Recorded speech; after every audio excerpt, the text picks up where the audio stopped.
Maris Racal, lantaran na ang sobrang pagdikit nito kay Anthony Jennings. Mga netizen, dismayado. Umani ng samut-saring reaksyon at komento mula sa mga netizen ang ipinakitang asal ng kapamilya actress na si Maris Racal sa kanyang kalab team na si Anthony Jennings. Tila taliwas kasi ito sa pahayag kamakailan ni Maris tungkol sa kanila ni Anthony.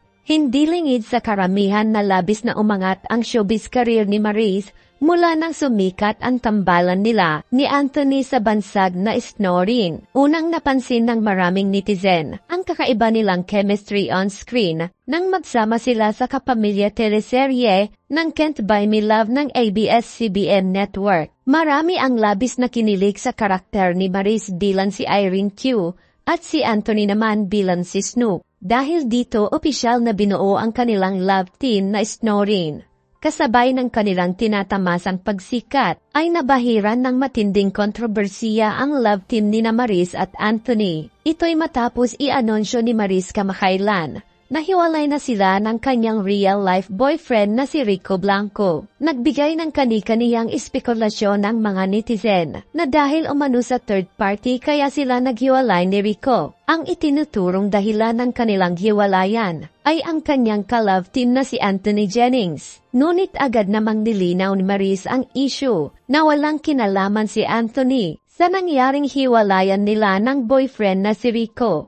Gayunpaman, tila hindi kumbinsido ang maraming netizen dahil umano sa kakaibang pagiging malapit nito kay Anthony. Kasunod nga nito ay nag-viral ang video ni Maris at Anthony na kuha sa isang party kung saan kapansin-pansin ang pagiging intimate ni Maris sa aktor. Sa naturang video, makikita na gay na sinasayawan ni Maris si Anthony. Sa saliw ng kantang Let's Get Loud, napansin ng mga netizen na sobrang komportable si Maris kasama si Anthony na tila wala itong pinagdaraanan. Lingid sa kaalaman ng marami na mayroong non-showbiz girlfriend si Anthony sa tunay na buhay. Dahil sa lumabas na video, dismayado ang maraming netizen sa ipinakitang asal ni Maris kasama si Anthony. Giit ng netizens na hindi makatarungan ang ginagawa ni Maris dahil nasa public place umano sila at wala na sila sa taping. Umaasa naman ang mga taga-suporta ni Maris at Rico na sana ay wala ng mali siya ang ginawa ni Maris kasama si Anthony dahil pinatutunayan lamang nito na niloko at sinakta ng taong nagmahal sa kanya ng 5 taon. Anong masasabi niyo sa usapin na ito?